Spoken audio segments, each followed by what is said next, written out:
t'as un de tes patients qui est mort brûlé dans sa chambre d'hôpital parce qu'il fumait. Tu vas nous raconter un peu tout ça. Tu t'es déjà fait agresser par des gens qui deviennent violents parce qu'il y a une personne droguée qui est en manque, qui a besoin. Tu vas nous expliquer, mais ça peut rendre violent.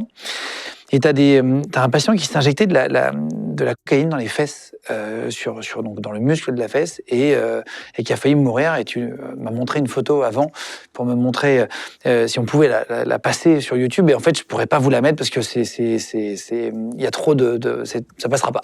Oui, c'est violent. Qu'est-ce que c'est qu'un addictologue? Est-ce que tu peux expliquer? Moi, j'ai entendu le nom, mais à quoi ça sert concrètement? Alors, c'est un médecin.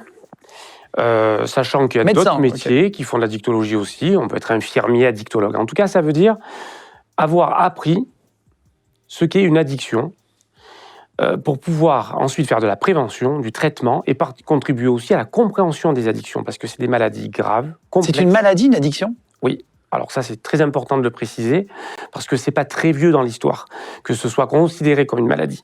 Pendant très très longtemps, et y compris dans les textes de loi en France, à propos des patients qui sont alcoolodépendants, comme on dit aujourd'hui, on parlait, jusque dans les fin des années 60, on parlait d'ivrogne. Oui, pour l'alcoolisme. Voilà, un ivrogne. Pour l'alcoolisme, on parlait d'ivrogne.